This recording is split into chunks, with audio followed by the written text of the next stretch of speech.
Cheese pasta செய்யறதுக்கு என்னென்ன வேணும்னு பொருள் தேவையான பொருள் சொல்கிறேன். பாஸ்தா, ஒரு தக்காளி, ஒரு வெங்காயம், ஒரு பச்சை மிளகா, பூண்டு கொஞ்சம், பூண்டு ஒரு 5-6 பல், நம்ம செய்யறதுக்கு தகுந்த மாதிரி பூண்டு, அதுக்கப்புறம் டொமேட்டோ கெச்சப் ஒரு பேக்கெட், அப்புறமா சீஸ். இது இவ்வளவும் போட்டு கொஞ்சம் மிளகாத்தூள், உப்பு, எண்ணெய், இவ்வளோ தான் தேவையான பொருட்கள். இப்போ இதெல்லாம் நம்ம ரெடி பண்ணி வச்சுப்போம். இப்போ நான் முதல்ல பூண்டு உரிச்சிக்கிறேன். இது வந்து மலைப்பூண்டு உரிக்கிறது ரொம்ப ஈஸி. ஆனால் நல்லா சத்தானது எதுன்னா சாதா நாட்டு பூண்டு தான். அதில் தான் நல்லா காட்டம்லாம் இருக்கும். உரிக்கிறதுக்கு ஈஸி எதுன்னா மலைப்பூண்டு தான். இப்படி தட்டிட்டு ஒரு லைட்டாக கத்தி வச்சு இப்படி பண்ணால் போதும், எல்லாம் ஈஸியாக உரிச்சிடலாம். நான் வந்து கொஞ்சமாக தான் பண்ண போகிறேன், நிறைய பண்ணல. அடுத்தது வந்து போதும், இவ்வளோ பூண்டு போதும், 4 பூண்டு. இது அடுத்தது வந்து பச்சை மிளகாய் நான் வந்து கொஞ்சம் வாஷ் பண்ணிக்கிறேன். நான் வாஷ் பண்ணிட்டு இப்போ வந்து ஒரு பச்சை மிளகாய் கட் பண்ணிக்கிறேன். இந்த பூண்டையும் சின்ன சின்னதாக கட் பண்ணிக்கிடணும். ரொம்ப இந்த மாதிரி ரொம்ப சின்ன சின்னதாக சாப் பண்ணிக்கணும்.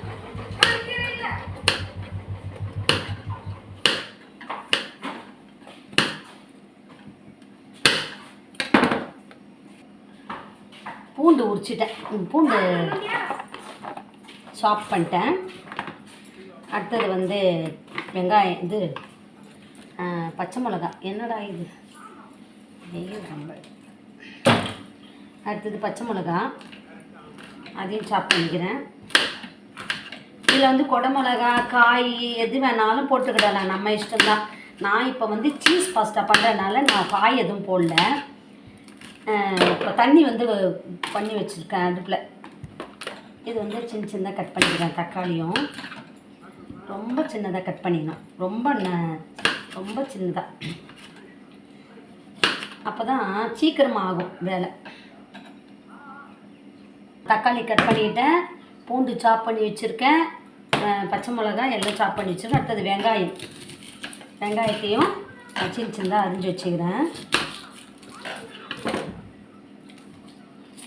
ஒரு ஸ்லேஸ் தான் சீஸ் எடுக்க போகிறேன், ரொம்ப சீஸ் எடுக்கல.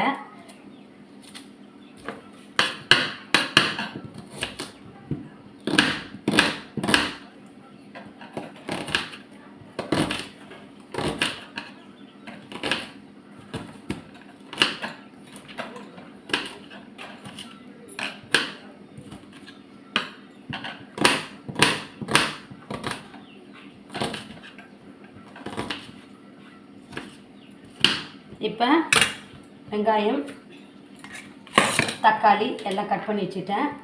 அடுப்பில் தண்ணி வச்சுருக்கிறேன். தக்காளி, வெங்காயம் எல்லாம் ரெடி பண்ணிட்டேன். இப்போ இந்த சீஸில் ஒரு பேக்கெட்டு, ஒரு ஸ்லேஸ் மட்டும் எடுத்துக்கலாம்.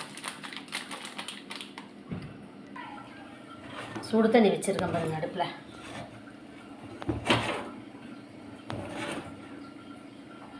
இப்போ இதில் நான் வந்து ஒரு பாஸ்தா கொஞ்சமாக எடுத்துக்கிறேன். நான் ரொம்ப பண்ணல, ஏன்னா தோசை வேறு இருக்குது, அதனால்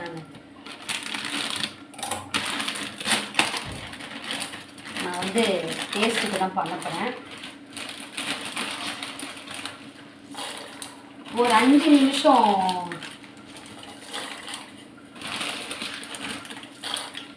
போட்டிருக்கேன். கொஞ்சம் சால்ட்டு போட்டுப்போம், சால்ட்டு, கொஞ்சமாக எண்ணெய், அப்போ தான் ஒன்றோட ஒன்று ஒட்டாமல் இருக்கும். ஒரு 5 நிமிஷம் கொதிக்க விடணும். 5 நிமிஷம் கொதிச்சதுன்னா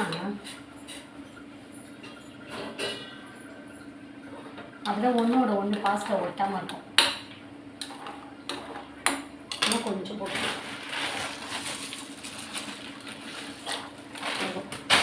இப்போ இதை அப்படியே கொதிக்கிட்டோம். 5 நிமிஷம் கொதிக்கிட்டோம். ஒரு பாஸ்தா 5 நிமிஷத்துலேயே வெந்துடும். இது இன்னும் ரொம்ப நேரமாக வேகுது. வீட் பாஸ்தான்னு நினைக்கிறேன். உப்பு கொஞ்சம் கம்மியாக இருக்கும். நல்லா வேகட்டும், அப்போ தான் நல்லா இருக்கும். சாஃப்டாக இருந்தால் தான் நல்லாயிருக்கும்.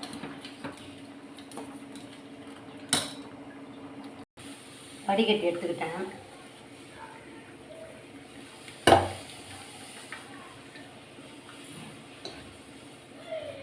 வடிகட்டி எடுத்துக்கிட்டேன்.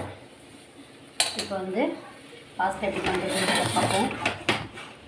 கடாய் அடுப்பு வச்சுருக்கேன். எண்ணெய் ஊற்றிக்கிறேன்.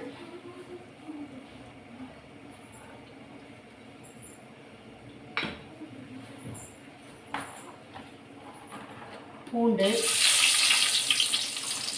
பச்சை மிளகாய்,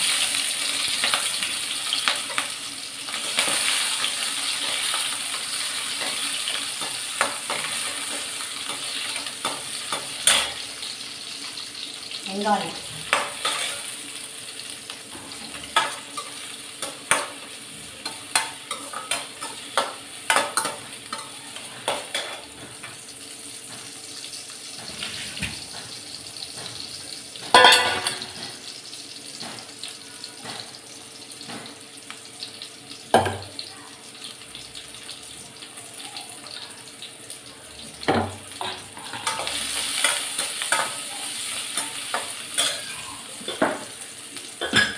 சால்ட்,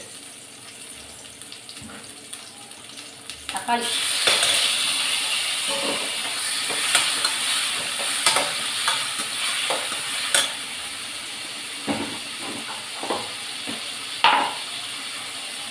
காஷ்மீரி சில்லி பவுடர்,